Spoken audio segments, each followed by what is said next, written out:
The Discipler, pwede po bang tumayo tayong lahat? So, good morning. Batiin nga po natin yung ating mga katabi. Good morning. Tingnan natin siya sa mata. Sabihin mo sa kanya, masaya ako na makasama ka sa pagpupuri ngayong umaga para sa ating Panginoon. Good morning din po sa mga kasama namin online. Thank you for joining us. Sige po, palakpakan natin ang Panginoon. Amen. Sabi po sa awit, lahat ng may hininga, magpupuri sa Diyos. Amen. So patingin nga po ng mga kamay na buhay dahil sa Panginoon. Amen. Come on, church. Let's worship and let's praise the name of Jesus in this place. Hallelujah.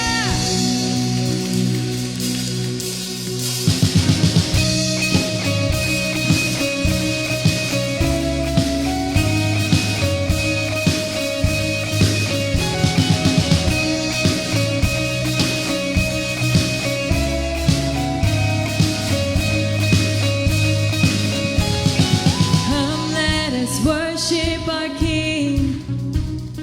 Come, let us bow at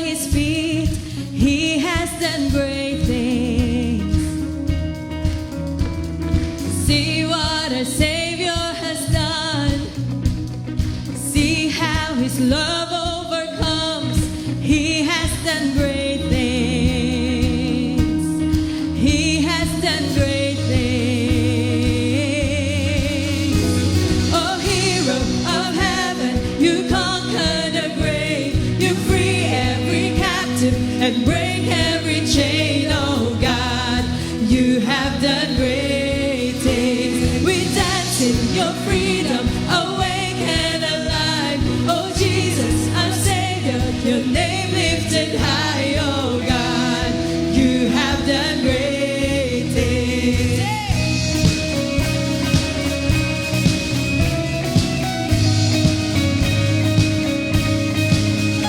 You've been faithful through every storm. You've been faithful forevermore. You have done great things. And I know you will do it again. For your promise is yes and amen. You will do great things. Oh God, you do great things. Come on, let's sing. Oh, hero of heaven, you conquer the grave. You free every captive and break every chain. Oh God, you have done great things.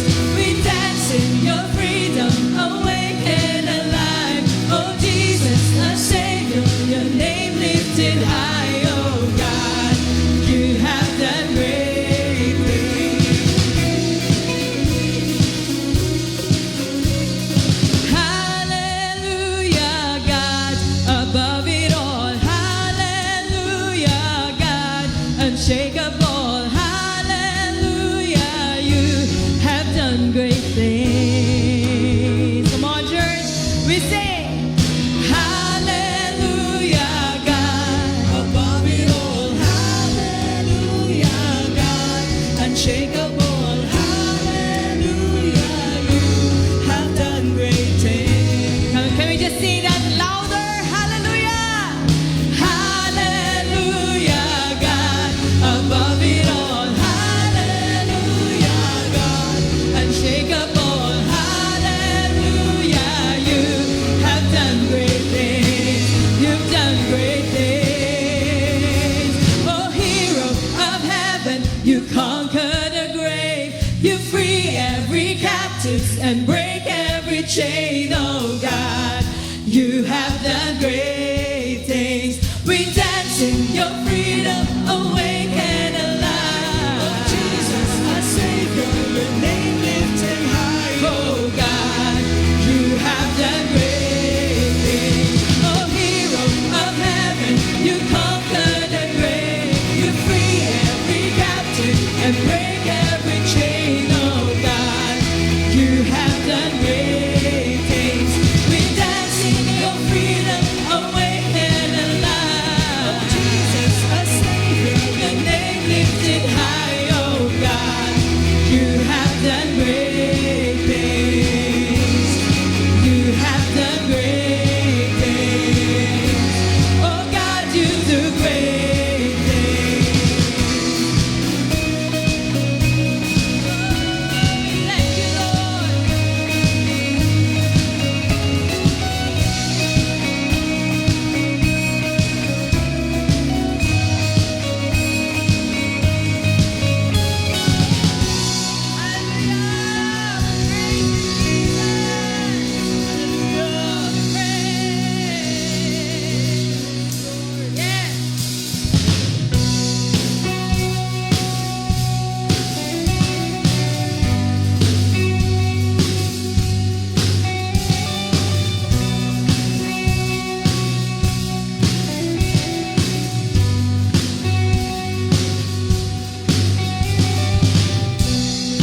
Here I am before you, falling in love and seeking your truth, knowing that your perfect grace has brought me to this place.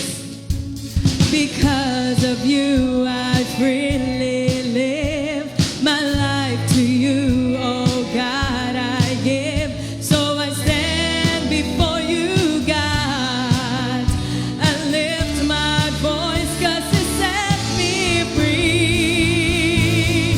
So I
to the one, the Son, the everlasting God, the everlasting God. So I shout out your name from the rooftops. I proclaim that I am yours. I am yours. And all that I am, I place into your loving hands. And I am yours.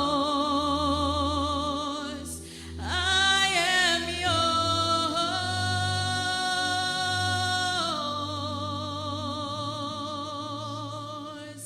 Hallelujah. Purihin natin ang Panginoon. Oh, we praise you, Lord. We praise you in this place. Sige, papurihin natin, palakpakan natin ang Diyos na lumikha sa bawat isa sa atin. Amen?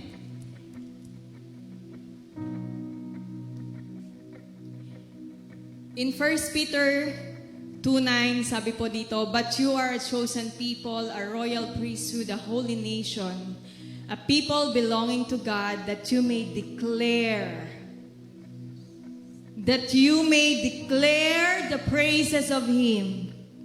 Can we read that again? That you may declare the praises of Him who called you out of darkness into His wonderful light. Amen? Ang sarap po nun, no? Naangkinin natin that we are chosen. Sabihin mo nga po sa katabi mo, you are chosen. So that we may declare the goodness of God. We are God's people. Amen? And the God that we worship today is the same God na naglabas sa mga Israel from the land of slavery. And He is the same God that we are worshiping this morning na naglabas din sa atin dun sa magulong buhay. Siya din yung naglabas sa atin from darkness at nagdala sa kaliwanagan. Amen? This morning po, we are going to sing a new song. So, bago po ito sa bawat isa sa atin. And this song speaks the name of God, Yahweh, the great I am. In Exodus 3:13, ito po yung panahon na inutusan ng Panginoon si Moses na i-lead ang bayan ng Israel mula sa Ehipto. So sabi po dyan, "And God said to Moses, I am who I am, and what I am, and I will be what I will be. And He said, you shall say this to the Israelites, I am has sent me to you." So yung I am po, it means He is eternal. He is God. He has no equal. He is sovereign. He is powerful, all-knowing. He is from the beginning. In the end, He is the Alpha and the Omega. And this morning, as we sing this song, let's raise our voices with reverence to the name of God. His name is Yahweh, the great I am. Amen? We approach the presence of God with a humble, confident heart where we're standing now. Is your holy ground. We approach the presence of God, filled with wonder of who you are in this holy place. God, we seek your face in this holy place, where forever changed, oh glory forever be unto your name. Each breath that we take was made to proclaim forever Yahweh, to God in the highest, unrivaled in fame.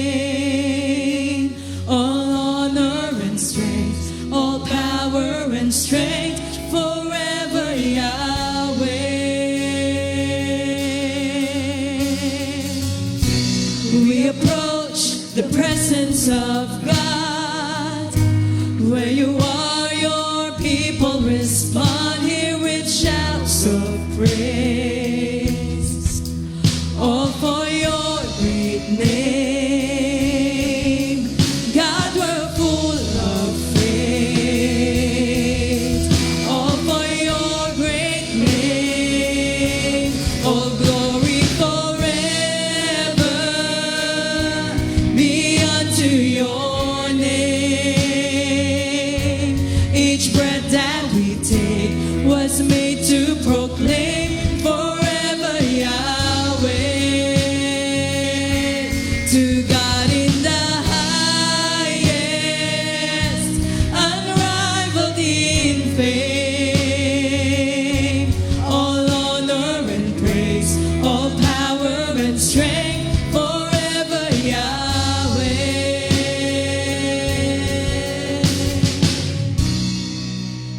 Oh, praise your name. Can we lift our hands as we sing this?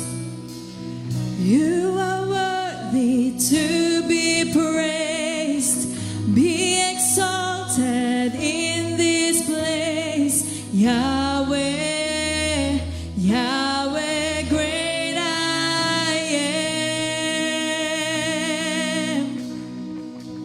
All-consuming, holy flame, you're the fire that won't be tamed, Yahweh, Yahweh, great I am. Oh, we sing you're worthy. You are worthy to be praised, be exalted in this place, Yahweh, Yahweh, great I am. All-consuming, holy flame, you're the fire that won't be tamed, Yahweh, Yahweh, great I am. We sing you're worthy, Lord. You are worthy to be praised, be exalted in this place, Yahweh, Yahweh, great I am. All-consuming, holy flame, you're the fire that won't be tamed, Yahweh, Yahweh, great I am. Yahweh, Yahweh, Yahweh, Yahweh, great I am. Oh, glory forever be unto your name. Each breath that we take was made to proclaim forever Yahweh. To God in the highest, unrivaled in fame. All honor and praise, all power and strength, forever Yahweh. We are worthy to be praised.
sing Yahweh, Yahweh, Yahweh, great I am.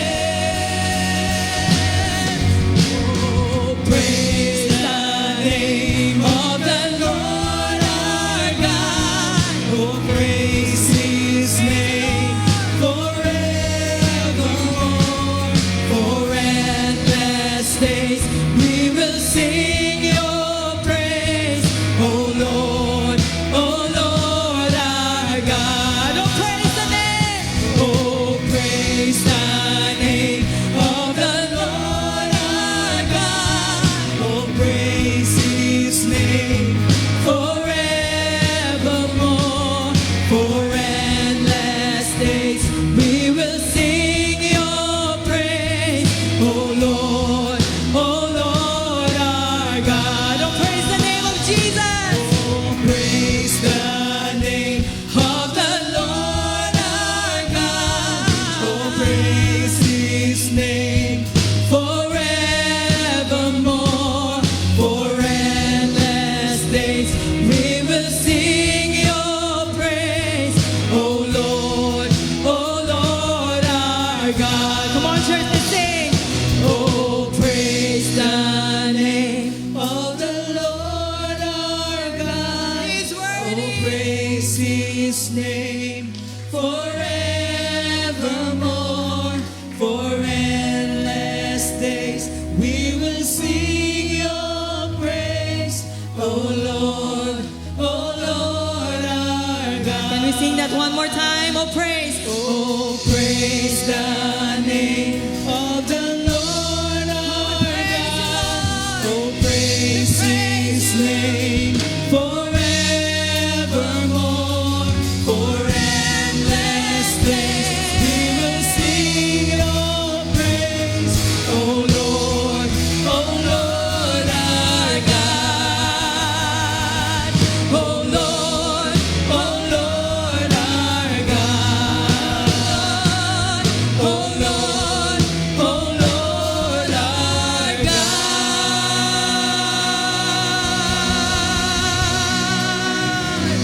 Hallelujah. Come on, let's shout the sound of praise for our God. His name is Yahweh. Come on, let's praise Him. Praise Him. Praise Him. Hallelujah.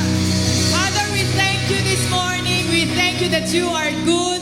Salamat, Panginoon, na kami ay iyong pag-aari, na inalis mo kami sa kadiliman at nilagay mo kami sa liwanag, nakasama ka. Maraming salamat, O Diyos.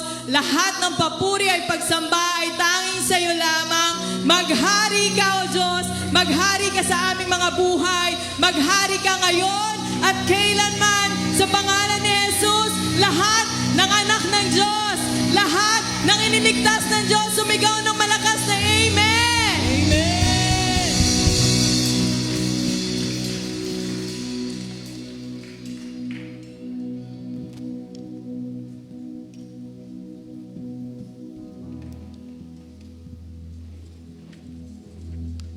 Good morning po sa ating lahat. Tayo po ay dadako sa breaking of bread.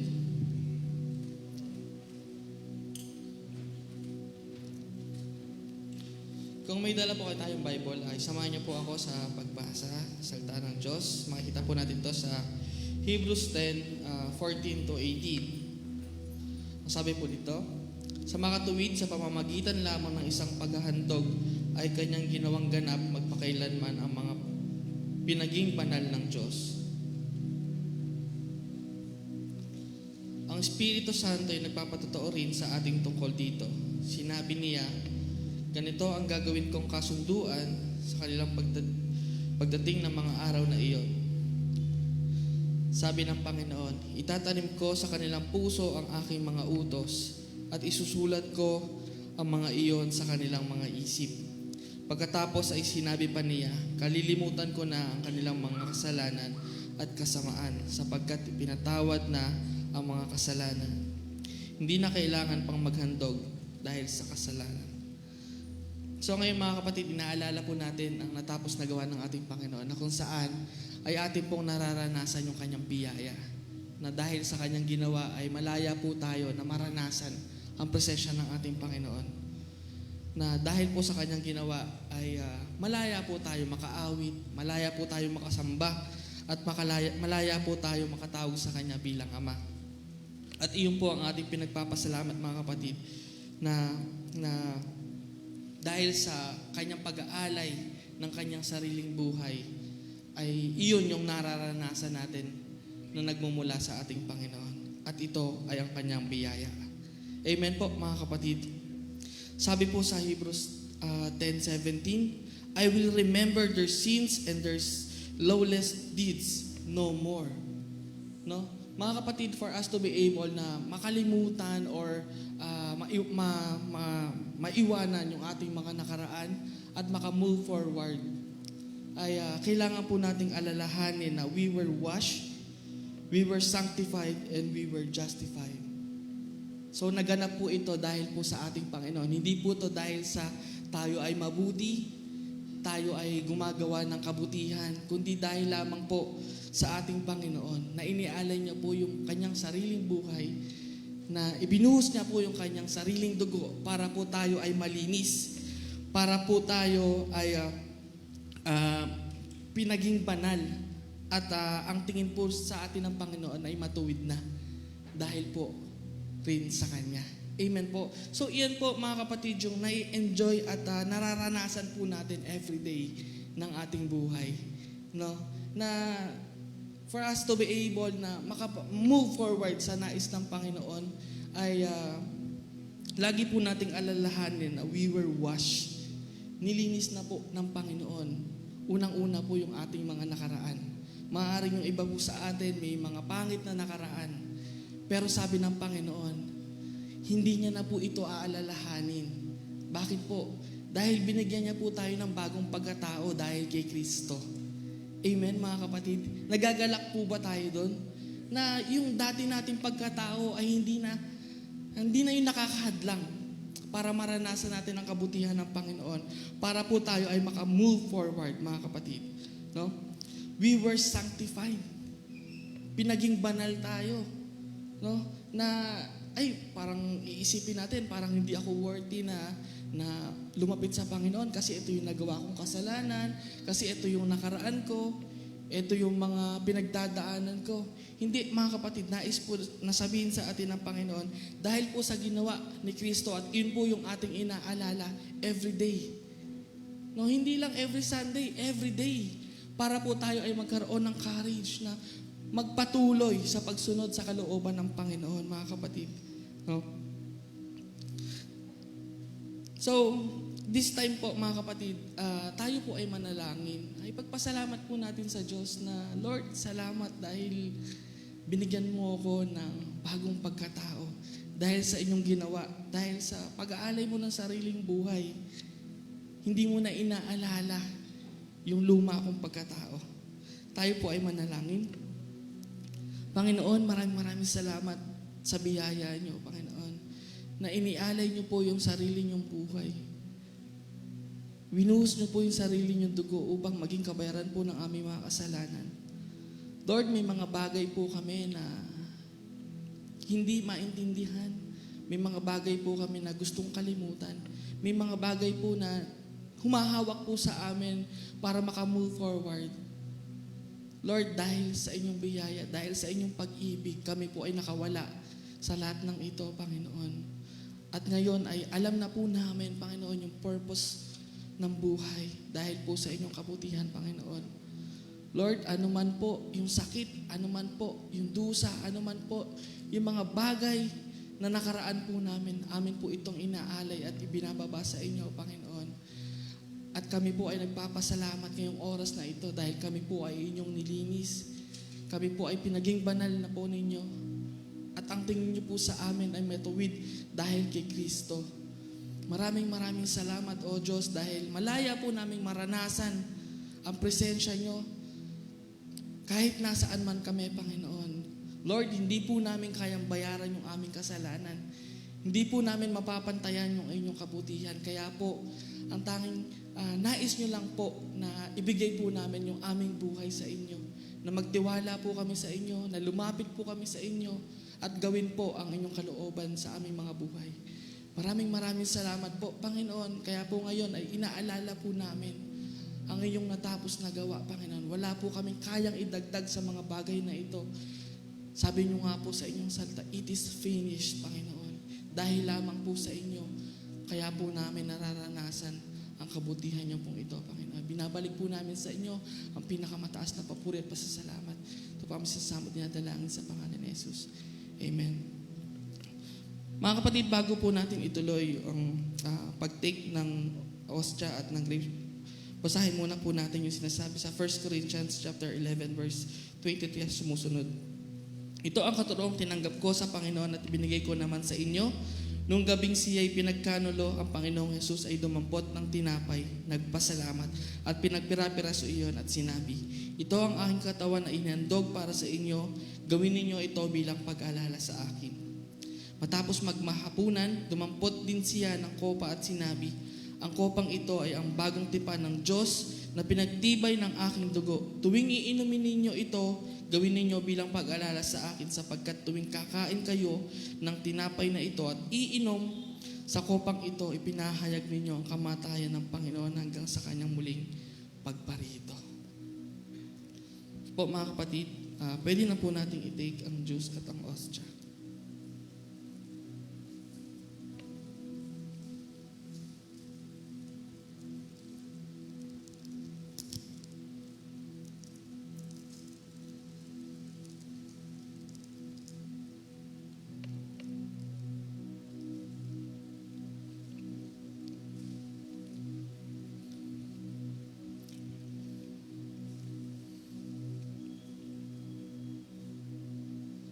Mga kapatid, karapat-dapat ang Panginoon ng papuri at pasasalamat. Dahil siya ay dakila, dahil siya ay maibigin at mapagmahal sa atin, mga kapatid. Pwede po ba natin palakpan ang Panginoon? Praise God.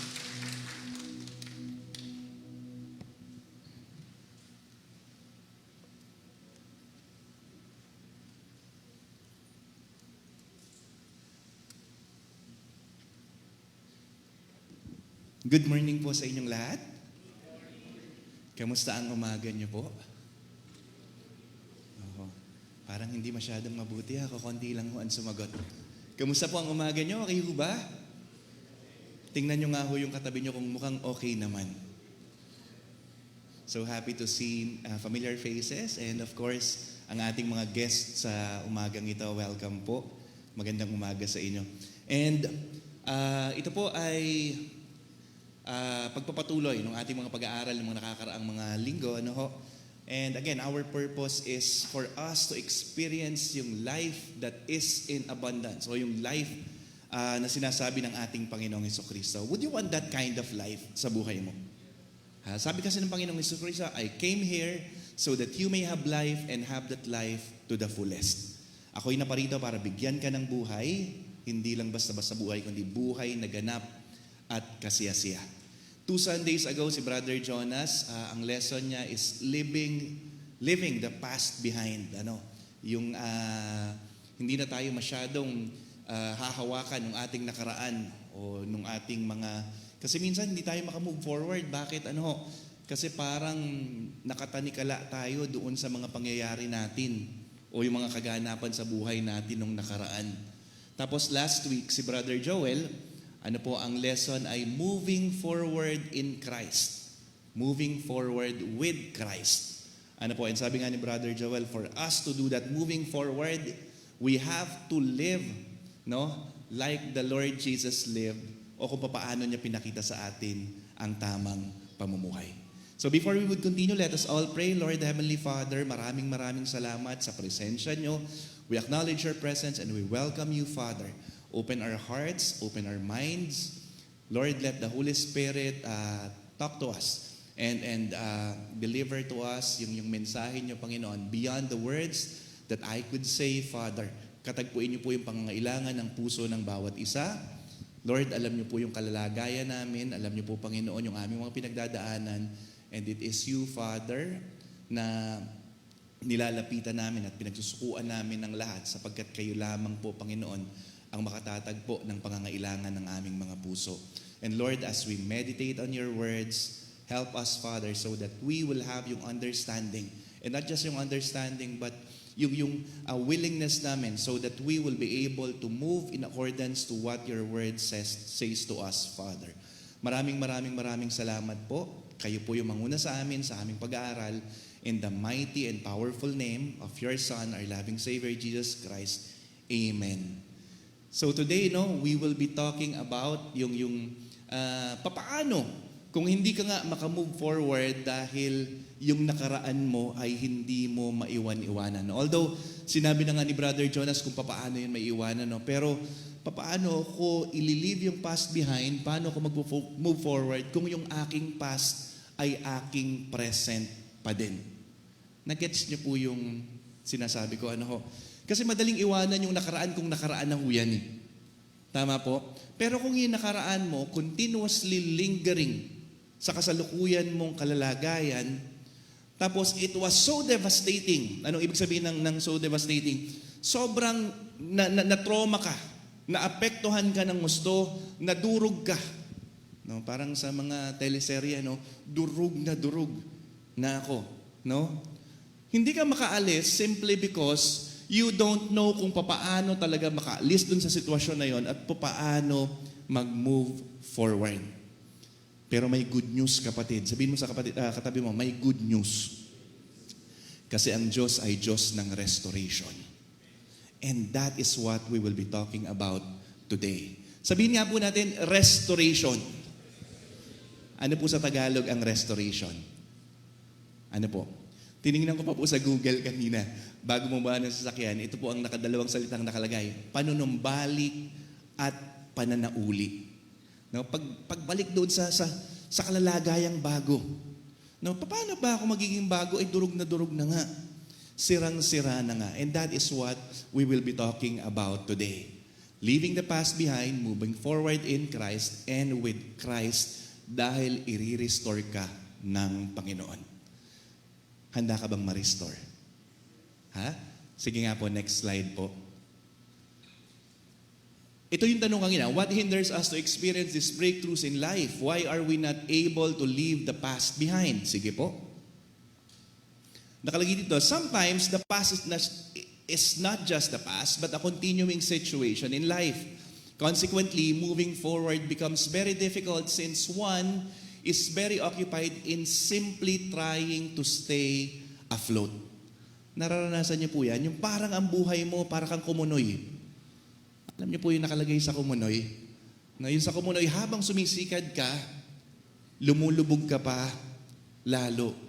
So simply, hindi ka makamove forward simply because ang pakiramdam mo, yun nga lang mailabas ko yung leeg ko.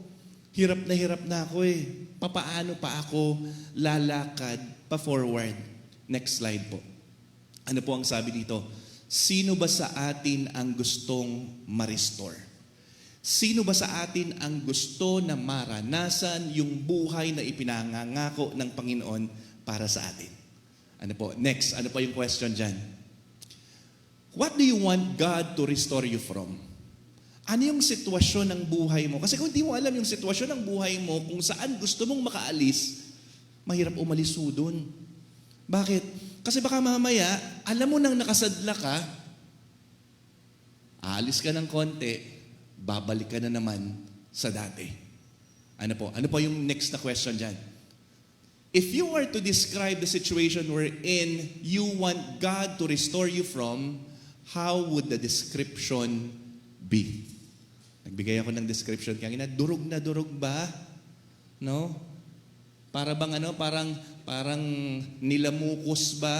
Tapos pinagulong? Tapos parang hindi mo na alam kung paano pa babangon? Sige po, next slide po tayo.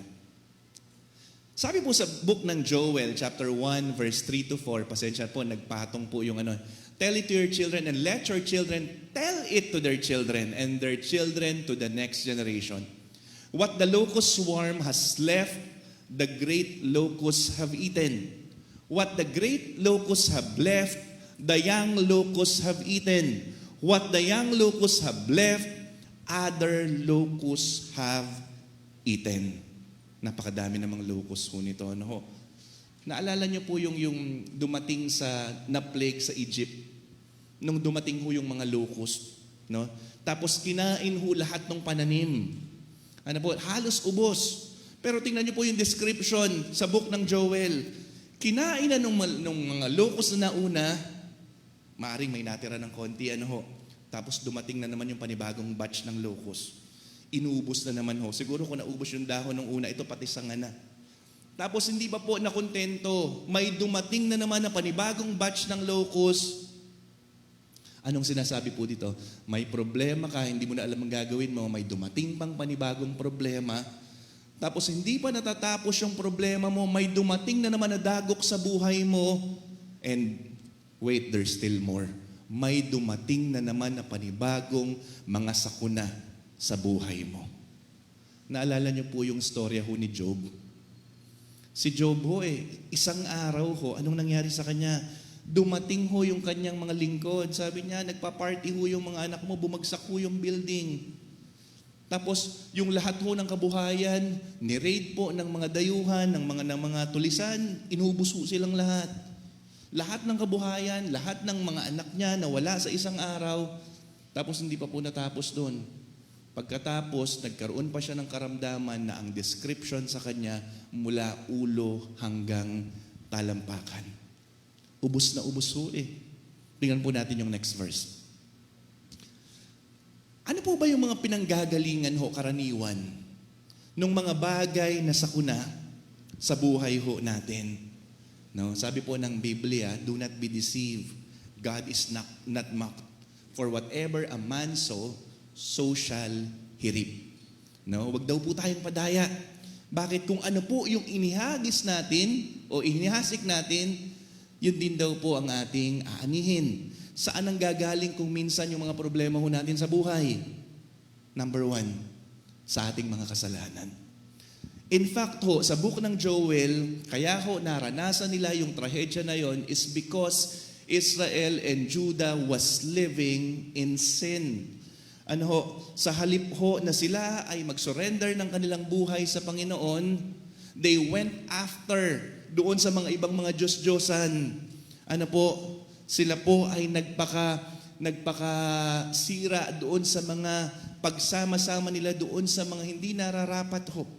So ano pong nangyari? Dumating ho yung sakuna. Pero bakit ganoon? Sa buhay ko naman, hindi naman ako ang may kasalanan. Alam niyo po kung minsan mayroong tinatawag na nadamay. Ano ho, hindi naman ikaw ang gumawa ng kasalanan sa buhay mo, pero dahil ho, may consequence yung kasalanan na maaaring hindi ikaw mismo ang pinanggalingan, naapektuhan ka pa rin. Unfair naman yun. Naalala niyo po yung storya ni Joseph. Ano po ba yung kasalanan ni Joseph? Ang gusto lang ni Joseph, i-correct niya yung mga kapatid niya. Kaya pag may kasalanan yung mga kapatid niya, anong ginagawa niya ho sa tatay niya? Sinasabi niya, Tay, ganito yung problema ng mga kapatid ko Anong ginawa ho ng mga kapatid? Nilaglag ho sa balon si Joseph. At pagkatapos, hindi na kontento kasi gusto nilang patayin, pero buti na lang, nag-intervene ho si Ruben. Sabi niya, ano mapapala natin kung papatayin natin si Joseph? No? Kasi ang plano, ililigtas na si Joseph matapos malingat yung kanyang mga kapatid. Ang problema, may mga dumating na mga Ismailita na mga mangangalakal. Ano po ang ginawa nila Simeon at ng ibang mga kapatid? Joseph. Si Joseph ho, dahil nagustuhan ng asawa ni Potiphar at gustong makipagtalik sa kanya, alam niya yung mabuti, iniwasan niya yung kasalanan, iniwasan na nga ho yung kasalanan, ano pang nangyari sa kanya? Pinagbintangan at nabilanggo. Kung minsan ho, yung trahedya natin sa buhay, hindi naman ho mismo diretsyang kasalanan ho natin. Ano ho? Pero kung minsan, nagkakaroon ho ng mga sakuna. Pero buti na lang, God is always in control. Number 3, saan pa po nanggagaling ho yung mga trahedya sa buhay? Supernatural things. Tandaan niyo po yung si Job, hindi niya ho kasalanan, hindi naman kasalanan ng mga pero po, pinahintulutan ng Panginoon. Naalala niyo sa book ng Job, habang nagkakaroon po ng pagtitipon ang mga banal sa kalangitan, dumating ho si Satanas. At sinabi ng Panginoon sa kanya, napansin mo ba ang tapat kong lingkod na si Job? No, sabi po ni Satanas, ano yan? Kaya lang naman naglilingkod dyan eh. Pinagpapala mo, tanggalin mo lahat ng pagpapala sa kanya. No, susumpain ka niyan. Anong sabi po ng Panginoon? Sige, basta huwag mong gagalaw ng kanyang buhay. Tragedy after tragedy nangyari ho sa buhay ni Job. So maraming maaring pinanggagalingan ho ang trahedya. But if we are to examine, it is very na maunawaan natin, bakit ba ako nakarating sa sitwasyon na ito? Tingnan natin yung susunod po na nasa slide po. Ano yung nagiging results nito kung minsan? Kapag nakakaranas ka na ng trahedya, nakakaranas ka na ng devastation, nakakaranas ka na ng pagkadurog, nakakaranas ka na ng mga sitwasyon na tila baga hindi mo na mapaliwanag sa iyong buhay. Nagiging helpless ka na. Ano yung helpless? Hindi mo na alam yung gagawin mo. Tapos, suffering after suffering. No? Kailan ba matatapos to? Tapos yung hopelessness kung minsan. Pero hindi tayo dapat dito nasasadlak sa mga kalalagayan ho na ito. Next slide po natin. Anong sinasabi dito? Sabi sa Book of Joel, which tells us what the swarming locust has eaten. Kinain ng canker locust, kinain pa ng ibang klase ng mga locust. Ito po yung pangako ng Panginoon doon sa mga nakakaranas ng destruction. Sabi dito sa Joel chapter 2 verse 25 to 26, I will repay you for the years the locusts have eaten. The great locust and the young locust, the other locust and the locust swarm, my great army that I sent among you. 26, you will have plenty to eat until you are full, and you will praise the name of the Lord, your God, who has worked wonders for you. Never again will my people come to shame. Ano po yung pangako? Maaring na-devastate yung buhay mo. Pero hindi kalooban na matapos ang buhay mo doon sa destruction.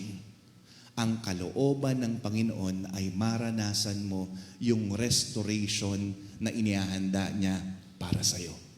Tingnan niyo po yung sinasabi sa 25. Balik nga natin, sister, yun sa 25. Sabi dito, I will repay you for the years the locusts have eaten. Anong ibig sabihin nito? Hindi lang po papalitan ng Panginoon yung mga nawala sa iyo, nawala sa akin yung property na ganito, nawala sa akin yung mga ganito po. I-restore ng Panginoon pati yung hindi na ibabalik ng Panginoon yung panahon na ibabalik ka sa 1990 kung saan. Hindi po ganoon. Ang ibig sabihin nito, even yung opportunities na nawala sa iyo, supernaturally kayang palitan ng Panginoon yan as if hindi mo naranasan yung paghihirap dahil sa dami ng pagbabalik ng Panginoon na gagawin sa buhay mo. Next po natin. Sige po. Pero ang tanong, yes, we want to experience that restoration. Pero papaano? Kasi lahat naman tayo gusto natin ng restoration eh. But are we willing to experience that restoration kung papaano sinasabi ng salita ng Panginoon? Papaano nga ito? Number 1, respond with urgency. Sabi po sa Biblia, ngayon ang panahon ng kaligtasan. Alam niyo po kung minsan ang nakakalungkot lang, when we experience devastation, sometimes we are more focused on the things that we are losing, on the things that we are seeing na nadidestroy sa ating buhay, but we are forgetting one very important thing. Ano po? For us to experience restoration, ang dapat unang ma-restore sa atin ay ang relasyon natin sa Diyos. Bakit po? Kasi kung ang iisipin lang natin, sana mabalik sa akin yung mga material na bagay na nawala sa akin. Sana yung mga nawala sa akin, oportunidad sa trabaho, mabalik sa akin.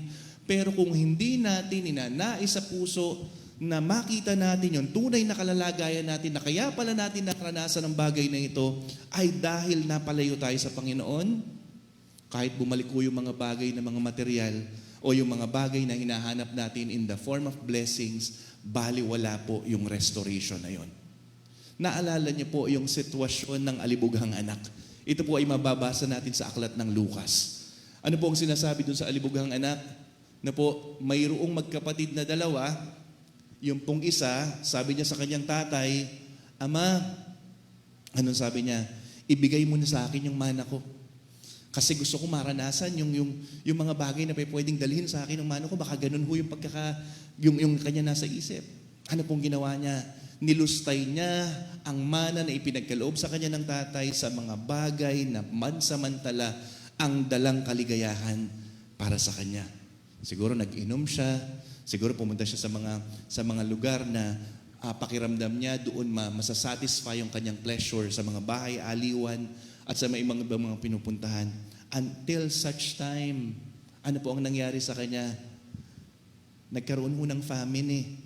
At doon sa pagkakaroon ng famine, nagkataon naman na ubos na yung lahat ng kanyang kasi nalustay na niya ho lahat eh. Dumating sa punto na nag-aalaga na siya ng baboy dahil siguro mahirap maghanap ng trabaho. Tapos wala na ring makain to the extent na ang kakainin na niya ay kung ano yung pinakakain niya doon sa mga alagang baboy. Anong sabi niya? Buti pa sa tahanan ng aking ama, maging ang mga lingkod ay kumakain ng tama. Samantalang akong naririto, ito yung kalalagayan ko. Anong sabi niya? Nagdesisyon siya sa kanyang sarili, babalik na ako sa tahanan ng aking ama. Pero hindi na ako karapat-dapat para tawagin pang anak. Sasabihin ko sa aking tatay, nagkasala ako sa kalangitan at sa iyo aking ama. Kaya kung maaari sa pagbalik ko, tanggapin mo na lang ako bilang isang lingkod. Nung nagkaroon ho siya ng realization sa kanyang puso, hindi na ho siya nagpatumpik-tumpik. Alam niya yung pagkukulang niya. Alam niya yung pagkakasala niya. And if the Lord is convicting us regarding the sins that we have been harboring in our hearts, inaalagaan natin, pero alam mo naman na pinapaalalahanan ka ng Panginoon, anak, tama na, ayoko nasasaktan ka eh. I-give up mo na yan. Maniwala ka sa akin, mas may kaligayahan akong maipagkakaloob sa iyo kaysa doon sa pinaniniwalaan mo na makasasatisfy doon sa akala may pangangailangan ng puso mo. If the Lord is knocking on your hearts, huwag nang ipagpabukas. For you to experience restoration, as you feel the Lord is knocking on your hearts, sumagot po tayo sa Kanya. Today is the day of salvation. For us to experience restoration, huwag nating alagaan yung mga bagay na nagpiprevent sa atin para ma-restore. Pag naramdaman natin na kinakausap tayo ng Panginoon, sumagot tayo at tanggapin natin at isuko natin yung ating sarili sa Kanya. Number 2, ano po yung sinasabi dito? For you to experience restoration, dapat may brokenness ng puso. Sabi po sa Book of Joel, ito po ang sinasabi, rend your heart and not just your garments. No? Huwag lang yung damit nyo ang sirain nyo. No, kasi nung araw ho, as a sign of humility, ang mga hari, kapag humihingi sila ng kapatawaran, nire-rent nila yung kanilang garment, nilalagyan nila ng abo ang kanilang mga ulo. But unfortunately, not everyone who rents their garment ay talagang mayroon na pagsisisi sa kanilang mga puso. Sa totoo, minsan madali ho kasi nakikita ako ng kapatid ko, nakikita ako ni pastor, no, sige, ngayon nagsisisi ako pero mamaya balik na lang ako sa dati. Hindi po yun ang hinahanap ng Panginoon. Otherwise, it is just for a show. Pakitang tao lamang ho yun.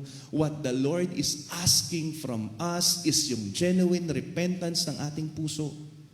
If you really knew that you have sinned against the Lord, against people, let us ask for forgiveness.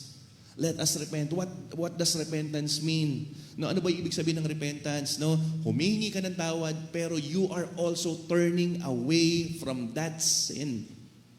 Hindi pa pwede, Lord, sorry, pero mamaya gagawin ko ulit. No? If yung repentance, ano sabi nung alibughang anak? hindi na ako karapat-dapat. Kasi nagkasala ako sa iyo. Pero hindi niya pinanatili yung sarili niya na manirahan doon sa tirahan ng baboy.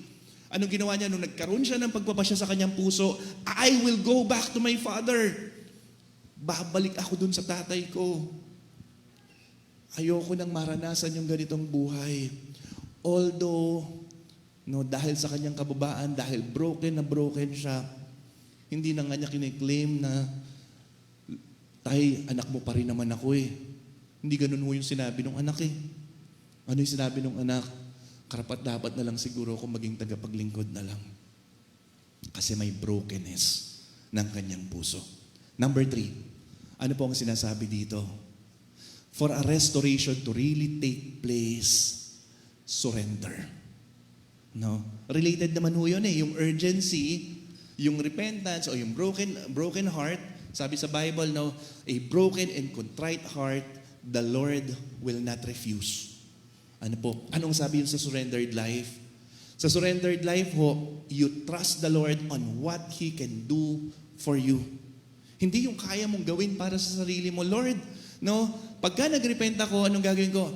Pagbubutihin ko. Yes, there is that is good na mayroon kang desire.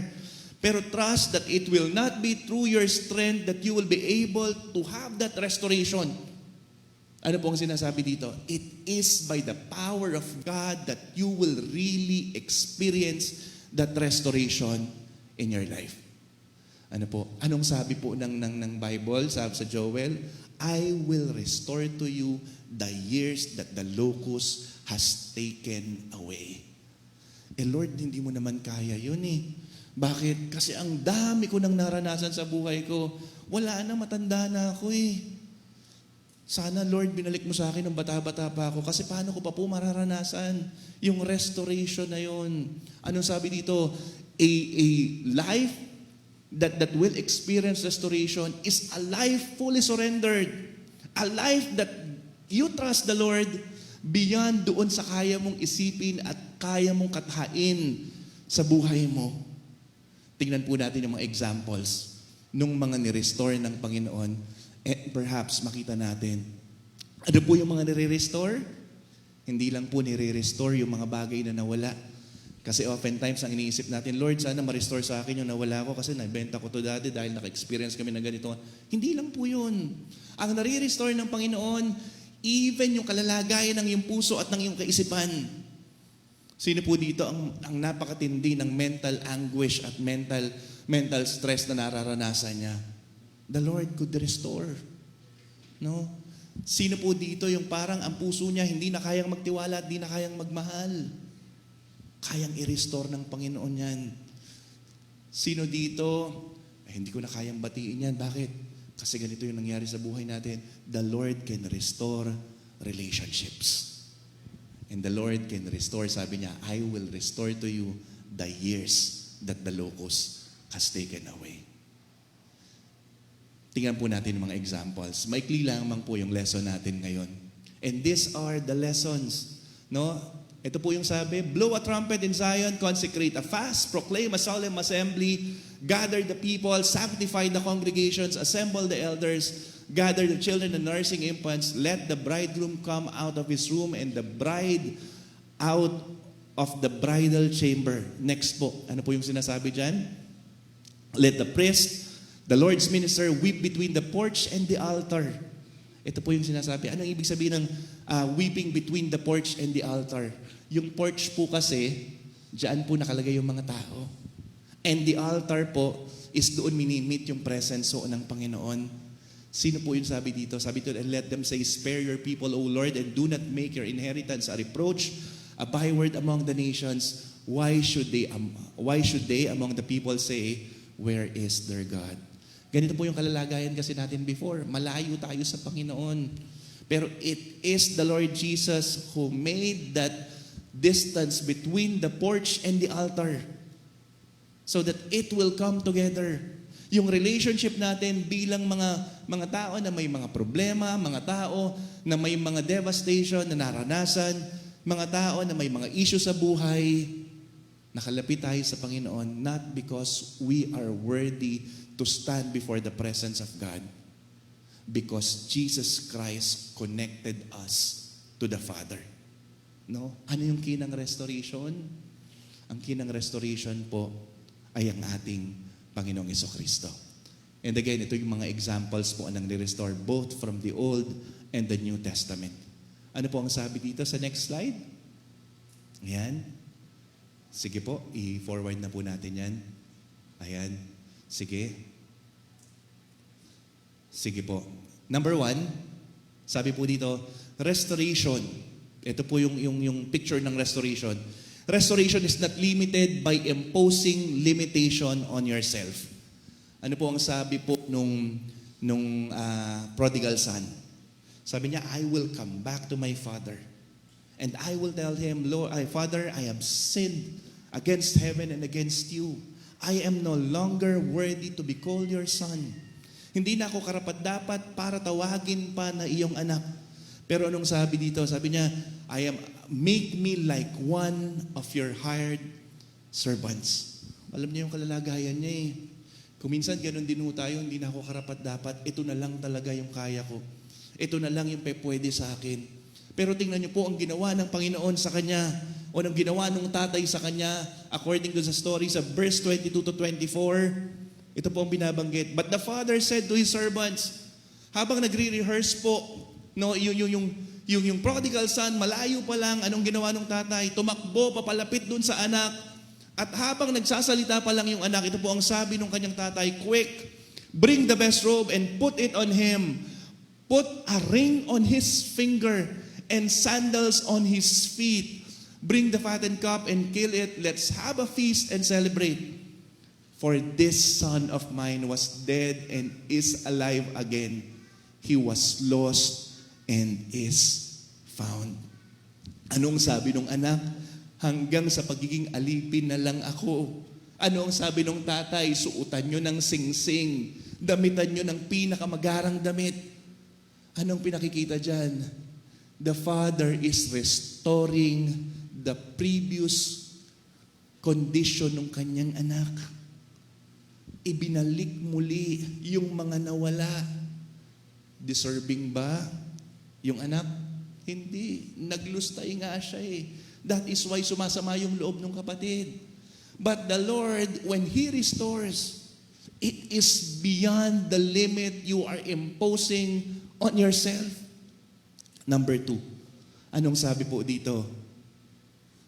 Restoration is not limited even by your age. Matanda na ako, hindi ko na mararanasan yung restoration na yan. Sino ang example dito? Si Naomi. Si Naomi ho, si Noemi, yan. Si Naomi, nung bumalik ho siya from Moabite, sa Moab, papunta ho doon sa kanyang bayan, sabi niya, no longer should you call me Noemi. Ano nang itawag mo sa akin? Itawag nyo na lang sa akin, Mara. Because the Noemi connotes blessing. Pero sabi niya, now you should call me bitter. Tawagin niyo ako mapait. Bakit? Ang daming kapaitan ng naranasan ni Noemi nung lumipat sila sa lupain ng Moab. Bakit nagkaroon ho ng famine eh? Nagdesisyon sila na kanyang pamilya na pumunta sa Moab at doon makipagsapalaran ho. Kasama ho ni Noemi nung umalis siya, yung kanyang asawang si Elimelech, yung kanyang anak na si Chilion at si Malon. Unfortunately, bagamat nakapag-asawa ho doon sa lupain ng Moab, yung kanyang mga anak na pangasawa si Orpa at saka si Ruth, nung bumalik ho siya, wala na yung kanyang asawa, wala na rin yung kanyang dalawang anak, at wala na rin natira doon sa kanilang mga dinala paalis mula doon sa Israel. Bakit niya sinasabing Mara na ang itawag niyo sa akin? Kasi sa puso niya, lahat na lang ng trahedya naranasan niya sa kanyang buhay. Natira sa kanya, 2 sa kanyang mga manugang. Si Orpa, bagamat gusto sumama nung una, kinumbinsi niya, ano pa ang mapapala niyo sa akin? Madadamay lang kayo doon sa kalalagayan ng mga di magagandang sitwasyon na nangyari sa aking buhay. Kinumbinsi niyang bumalik si Orpa. Pero si Ruth, sabi niya, anong sabi niya? Ang bayan mo magiging bayan ko, ang Diyos mo ay Diyos ko. Alam niyo po ang sabi nung next verse, basahin po natin yung next verse. He shall be to you a restorer of life and a nourisher of your old age, for your daughter-in-law who loves you, who is more to you than 7 sons, has given birth to him. Ano po yung verse na to? Ito po yung verse matapos ho mapangasawa ni Ruth na kanyang manugang si Boaz. At ang pangalan ho ng kanilang anak ay si Obed. Si Obed po ang tatay ni Jesse at tatay po ni Haring David. Anong sabi po dito? Yung naging manugang mo, mas higit pa kaysa 7 anak. 2 lang ho yung nawala sa kanya. Pero ang pinaranas sa kanyang pagmamahal ng Panginoon sa pamamagitan ni Ruth ay halos katumbas ng 7 anak na nagmamahal sa kanya. Yes, Naomi experienced so many terrible things sa kanyang buhay. But when the Lord executed His plan for her life, kasama siya doon sa kasaysayan ng mga hari sa Israel. Next po. Restoration is not limited by the destruction that you experience nor the failure you committed. Wala nang pag-asa. Bakit? Kasi ito na yung naranasan ko Sukdulan na po ito. Pero kung sukdulan man po ang trahedyang naranasan mo, sukdulan din ang biyaya ng Panginoon para sa iyo. Ano po ang sabi doon sa example po na ito? And the Lord restored the fortunes of Job when he had prayed for his friends, and the Lord God gave Job twice as much as he had before. Sa 13, he had also 7 sons and 3 daughters, and he called the name of the first daughter Jemima, dyan ho pinangalan si Jemima, and the name of second Kesaya, and the name of the third Keren-hapuk. And in the land there were no women so beautiful as Job's daughter, and their father gave them an inheritance among their brothers. Ang dami hong devastation na nangyari sa buhay ni Job, di ba? 10 anak niya nawala. Pero tingnan niyo po yung pinalit sa kanya ng Panginoon. Tingnan niyo po yung lahat ng nawala sa kanya. Anong sabi ng Biblia? Twice pa po. No? Tapos pinahaba pa po ng Panginoon ang buhay ho ni Job. Next po. I will restore to you the years that the swarming locust has eaten, the hopper, the destroyer, and the cutter, my great army which I sent among you. You shall eat in plenty and be satisfied, and praise the name of the Lord your God, who has dealt wondrously with you. My people shall never be again put to shame. Ano man po yung naranasan natin, maikli lang ko yung lesson natin ngayon. Pero I hope that if in case, may mga kailangan ho ng restoration, masaya po kami doon sa mga hindi kailangan ng restoration. And that's good. Kasi ibig sabihin na restore na po ng Panginoon yung mga sitwasyon ninyo. But if there will be any person here na alam nyo sa buhay nyo, pagod na kayo, sawa na kayo doon sa naranasan yung distraction, minsan hopeless na, kung makakaalis pa ba kayo sa sitwasyon na yon, this message is for you. Kasi ang sinasabi ng Panginoon, ano man yung nakain ng lahat ng mga trahedya ng nakaraan sa buhay nyo, may it be relationships, may it be opportunities, iyan man ay mga dagok sa buhay, ang sinasabi ng Panginoon, kaya kanyang i-restore.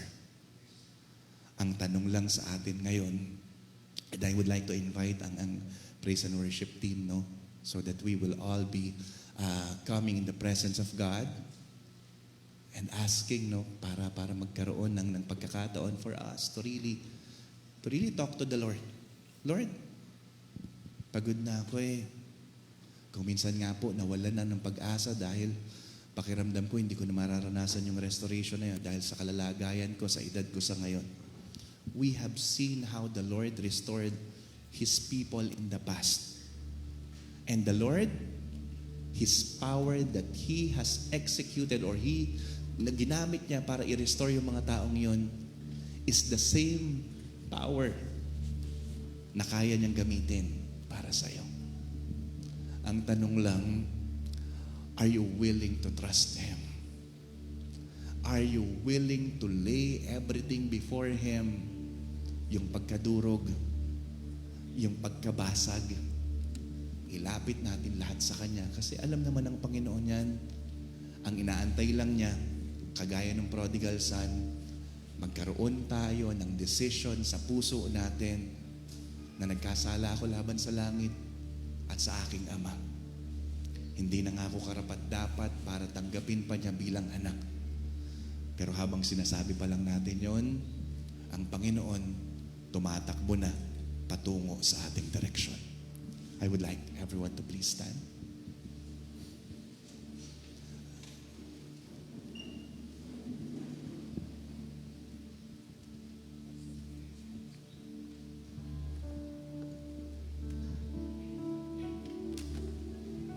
As we are singing the song, make this time between you and the Lord. Huwag mo munang isipin, no, yung katabi ko kung kailangan ng restoration, di naman ako eh. No, huwag muna. Tayo muna sa pagitan natin at sa Panginoon. The Lord is excited to restore you. Gusto niya maranasan mo yung lahat ng inagaw ng kaaway sa buhay mo, mapalitan niya ng pagpapala at biyaya na ibubuhos niya sa iyo. Again, sabi ng John 10:10, the enemy did not come but to steal, to kill, and to destroy. Sumira, magnakaw, at pumatay. At marami sa atin ang mga pangarap na patay na nga eh. Marami na nga relasyon, nasira na nga. Marami na nga sitwasyon sa buhay natin, nanakaw na nga ng kaaway. Pero it doesn't have to remain that way. Sabi ng Panginoong Jesucristo, I came here so that you may have life and have that life to the fullest. Kapatid, huwag mong hayaan na mamuhay ka na parang lagi kang lugi. Anyayahan mo ang Panginoon sa puso mo. Danasin mo yung panunumbalik na gagawin sa'yo ng Panginoon. Beyond what you could expect. Kasi, yung inaasahan mo na hanggang doon ka na lang, kayang lagpasan yan ng Panginoon. So as the praise and worship team ay kumakanta ho, take this time, no? Mag-usap kayo ng Panginoon. In the darkness we were waiting, without hope, without light, till from heaven you came running. There was mercy in your eyes to fulfill the law and prophets. To a virgin came the word from a throne of endless glory to a cradle in the dirt.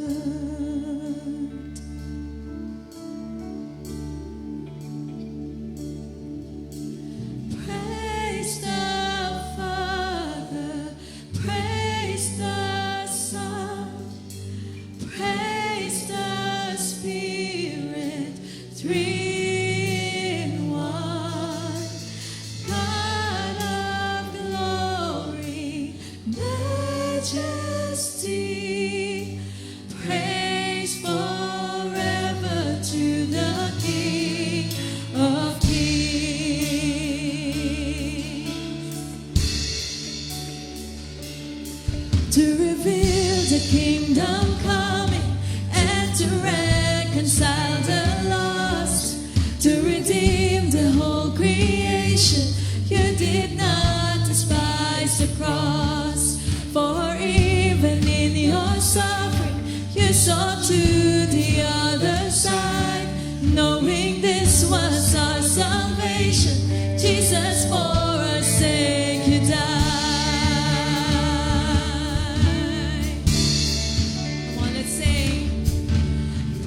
the dead rose from their tombs, and the angels stood in awe, for the souls of all who'd come to the Father are restored, and the church of Christ was born. Then His Spirit lit the flame. Now this gospel truth of all shall not heal, shall not faint. By His blood and in His name, in His freedom I am free. For the love of Jesus Christ, who has resurrected me.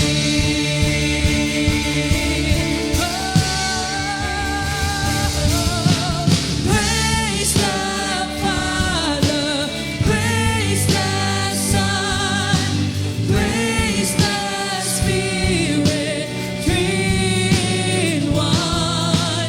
God of glory, majesty, praise forever to the King of Kings. Praise the Father, praise the Son, praise the Spirit, three in one.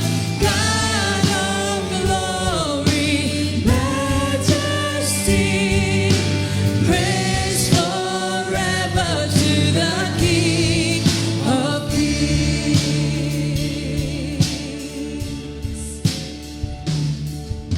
Amen. Hallelujah. Alam niyo po ngayong umaga, as Brother Bebong shared to us, how our brokenness can be restored only by the power of our Lord Jesus Christ. Ang imbitasyon po sa atin ng Panginoon ngayong umaga is that if you are that person na pumunta sa lugar na ito ngayong umagang ito, na yung puso mo talagang nangangailangan, yung buhay mo nangangailangan ng restoration ng Panginoon. Sabi nga ni Brother Bebong kanina, this is the day of salvation. This is the day of Christ restoration sa ating pong mga buhay. And the first thing that we need to do is to admit, yes, Lord, kailangan ko talaga na i-restore mo ako. Amen? No? Not unless we admit that we need the restoration of Christ, mahihirapan po tayong makaalis dun sa sitwasyon natin. Do you believe that?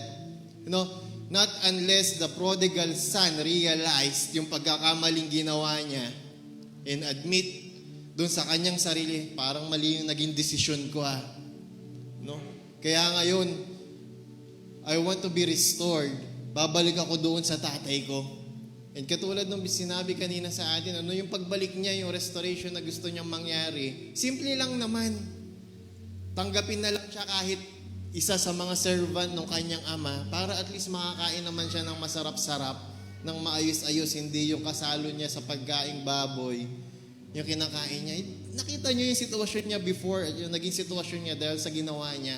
And now he wanted to be restored. And the first thing that he did, ay inamin niya sa sarili niya na kailangan niyang ma-restore. Kailangan niyang bumalik sa tatay niya at i-restore niya yung dating katatayuan niya.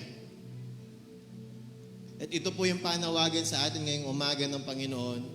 No, sabi sa Psalms chapter 51 verse 17, a broken and a contrite heart, the Lord would not despise. No?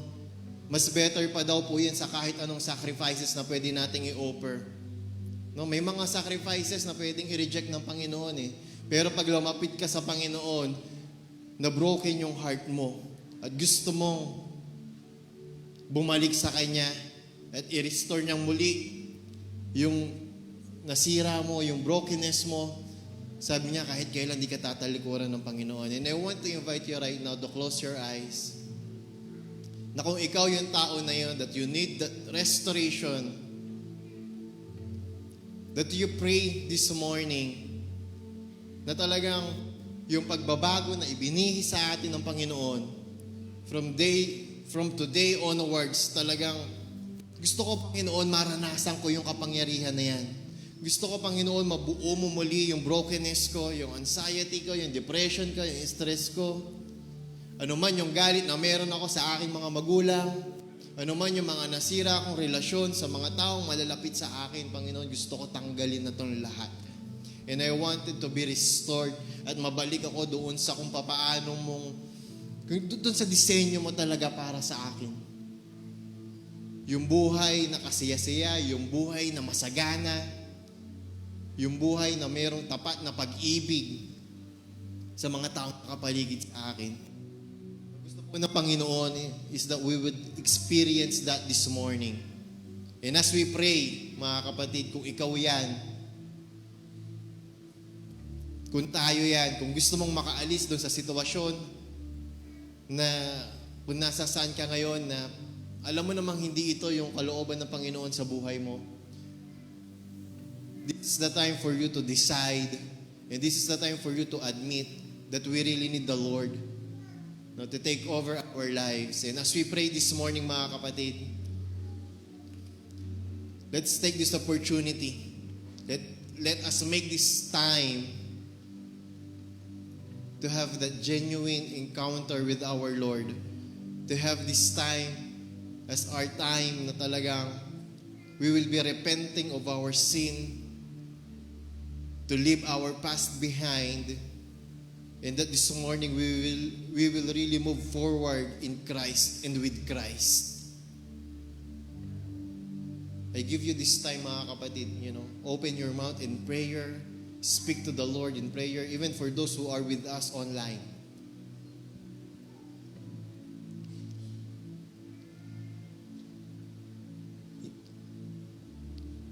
The Lord is waiting for us. At napakaganda po ng pangako ng Panginoon, just like what He did to Job. He restored Job.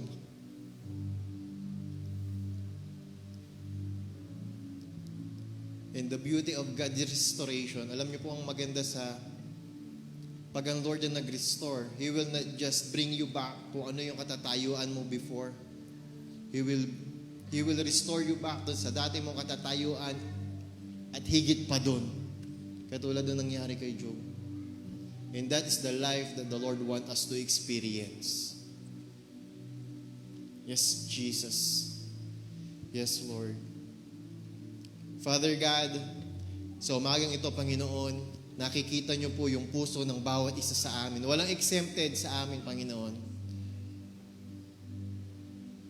Nakikita niyo po yung aming mga buhay, kung paano namin ipinapamuhay yung aming buhay sa araw-araw. And we know, Father God, even I myself, madalas may mga pagkakataon na kami nagkukulang at nagagawa namin yung mga bagay na hindi po naayon sa iyong kalooban. Lord, right now, nagpapakumbaba kami sa iyong banal na harapan. Patuloy na inaamin na kailangan ka namin sa aming mga buhay.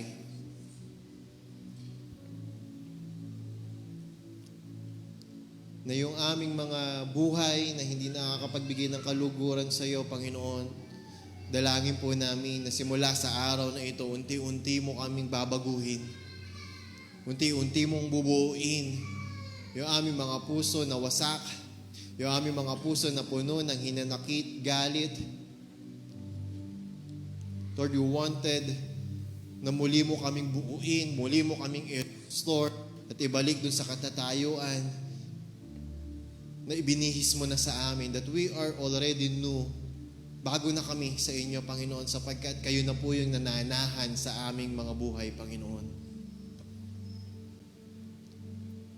And this morning, Father God, ayaw po namin na yung gawain na ito ay isang maibilang lang namin sa isang normal na linggo na dumaan sa aming buhay.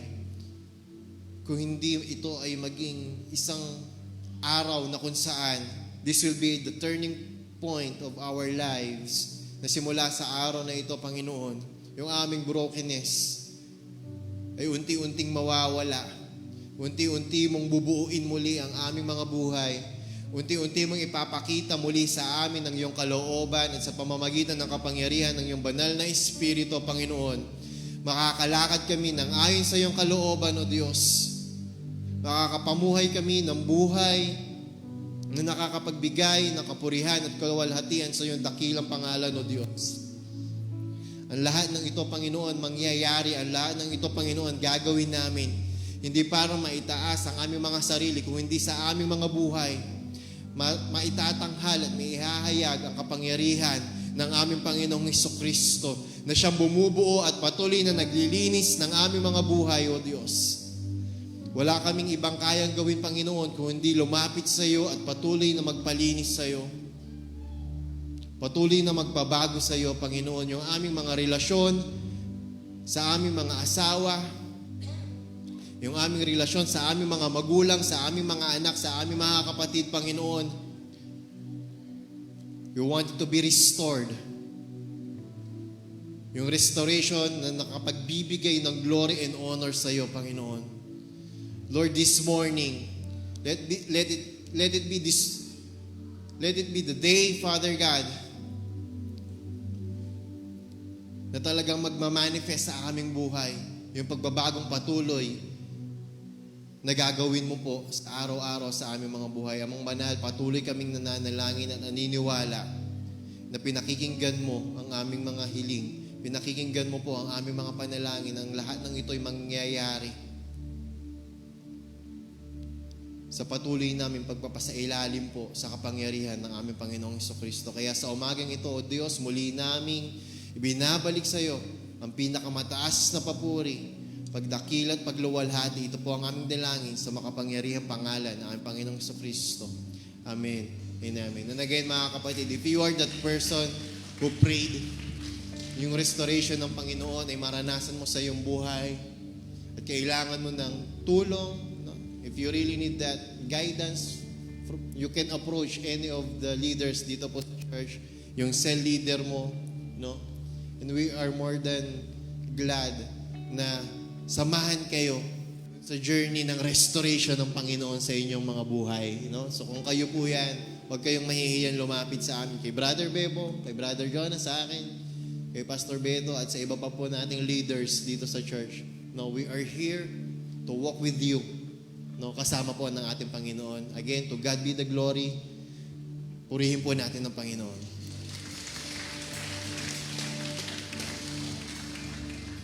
Amen. Are you blessed today, mga kapatid? Na-blessed po ba tayo? Pwede mo na sabihin, I am restored.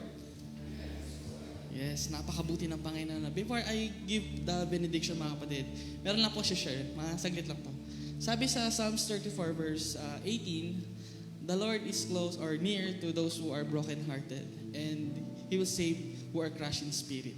Mga kapatid, nung sinulat ni David, hindi pa siya hari dito. Hinahunt siya ni Haring Saul. Kasi sa sobrang inggit, kasi si David yung next to be the king ng Israel. Kung isipin natin, mga kapatid, si isang binatilyo, hinahunt ng isang hari, ano na lang yung laman-laman ng puso niya. Pero he was reminded by God na kasama niya ang Panginoon. Nung time na sukol na siya at na hindi niya na alam yung gagawin, ang ginawa niya para makataka siya dun sa territory ng enemy is nagpanggap siya na baliw. No? Ini-scratch niya yung katawan niya ng putik, tapos kumakain siya na nagtumutulo yung laway niya para lang makatakas. Pero he was reminded by God na siya yung makakapag-restore sa kanya. No, same din sa ating mga kapatid, may mga pangyayari din sa buhay natin na kung minsan hindi natin maintindihan, hindi natin maunawaan sa ngayon. Pero pinaalala sa atin ng Panginoon na He will restore us. Ano man yung nakaraan natin, sabi nga na yung mind natin, yung heart natin, even yung relationship and years. Marami tayong regrets. Sana nung bata ako, ginawa ko to. Sana kung dapat ganito yung ginawa ko, ang daming sana. Pero mga kapatid, merong ibinibigay na pag-asa ang Panginoon. Hindi pa huli ang lahat. Amen? May plano siya. At yung plano niya yon is always better dun sa plano na iniisip natin. Amen? No? Ganun kabuti po ang ating Panginoon. Pwede po ba natin siyang palakpakan? Tunay na karapat-dapat po ang Panginoon dahil siya yung nagbibigay ng panibagong pag-asa at buhay sa atin. Sige po mga kapatid, bago po tayo maghiwa-hiwalay, tanggapin po natin ang masaganang biyaya at pag-ibig at pagpapala ng ating Panginoon, ang pagsama ng Banal na Espiritu, ang kanyang paghahari, ang siyang maganap at mangyari sa buhay ng bawat isa sa atin. Ngayon, sa Kanya na makagagawa ng higit sa kaya nating isipin o kaya nating hilingin man, sa Kanya ang pinakamataas na papuri, pagsamba at kaluwalhatian ngayon at magpakailan kailan pa man. Lahat ng sumasamba, lahat ng nagmamahal at nagpupuri sa tunay na Diyos ay magsabi ng Amen, Amen, and Amen. God bless everyone. See you next week po. Thank you po for joining us.